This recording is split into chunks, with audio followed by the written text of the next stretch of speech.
It was a really rough passage from Yarmouth to the Gulf of Maine to get to the US. It was so intense the lead cloth rope broke the wall.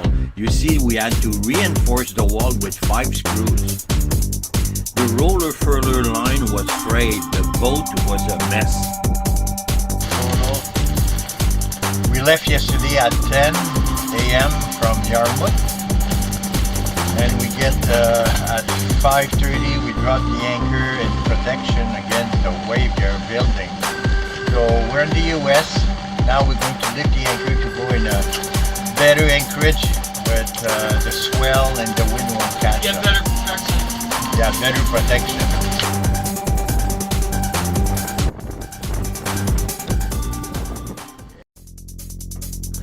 So now that we're in the United States, we have to figure out how to check in.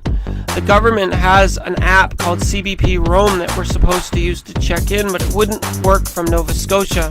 So now what do we do? In our remote anchorage, I barely had 1 bar of cell coverage. Standing on the roof of the boat, I would try to use Google to try to find a phone number that we can call, but every phone number was either disconnected, not in service, not the right one. Somebody said try this one, try that one. Even the Americans didn't seem to know how to check in. Eventually I make contact and they tell me that I can check in the next day if I go over to Bar Harbor, Maine. To clear with custom and immigration, we have to go from Winter Harbor to Bar Harbor. Good morning.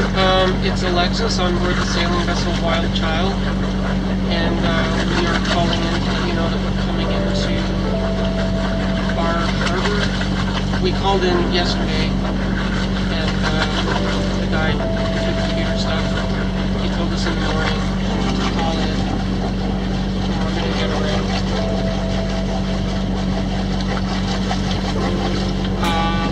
Yesterday.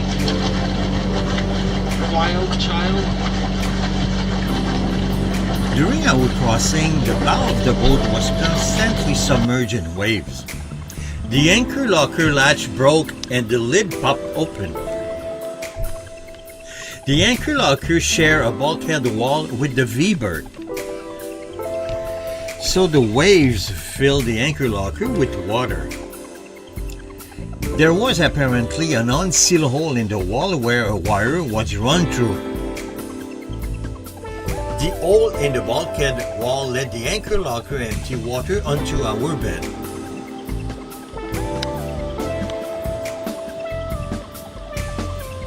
So because of our bedding and all of our clothes were soaking wet, we really need a laundromat to dry everything out. Save some mileage, so we're taking a shortcut. So it's very tight. You see we're very close. There's 43 feet of water, but it can go up pretty fast. And there's a lobster trap everywhere. Again, we're in Maine now. It's not raining, so that's the good news. But it's cool a little bit. We put the Jenny to help. Of course, we're motoring because it's tight.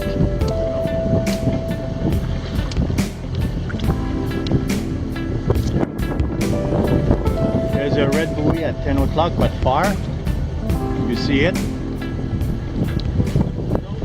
It's right there. It's behind the sail, so I can't see it. Ah, okay.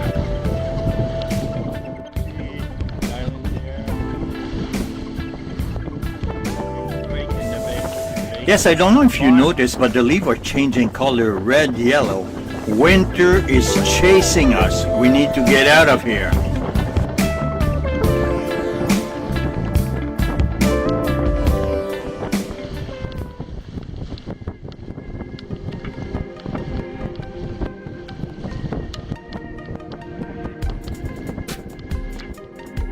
So we're trying to get to Bar Harbor to check in with immigration, and there's a lot of traffic here.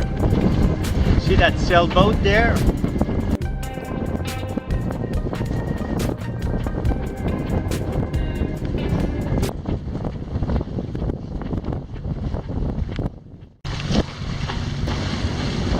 cruising ship.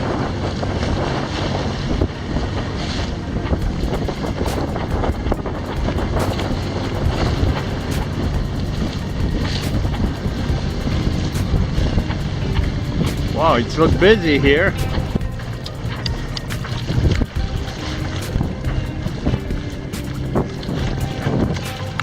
It's a busy place. We really weren't too sure where we were going. We were just told, go to the public dock.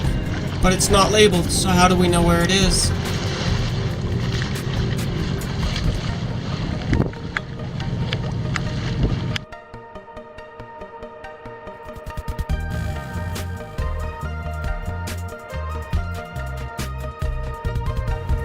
As soon as we arrived, the custom and immigration officer was already waiting for us. We did not know what to expect. We were a little bit nervous. He patiently answered all our questions and he recommended we go spend the night around the corner at Southwest Harbor. We were officially cleared into the US. We still have 14 nautical miles to go before calling the day at Southwest Harbor. So it was a boring and slow 14 nautical miles sailed, mostly into the wind, as we tacked back and forth past multi-million-dollar waterfront homes for the rich people. We picked up a mooring ball, but they were $50 a night with no shower, no laundry, no Wi-Fi. So we tried the marina. Oh, there you go. You're here, honey. What? You're here. This is the third one. Right in front of you.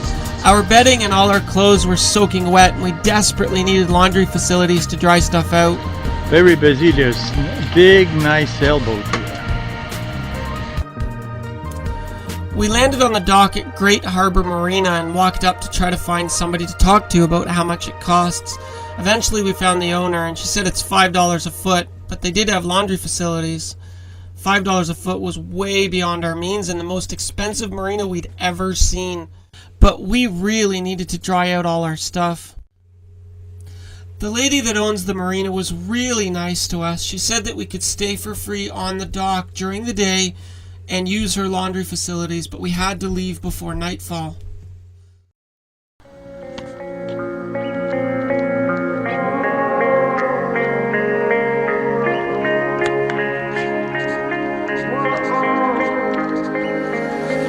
Writings on the wall inside my head, inside of me. Holding all these thoughts beneath my skin. Can you believe in all?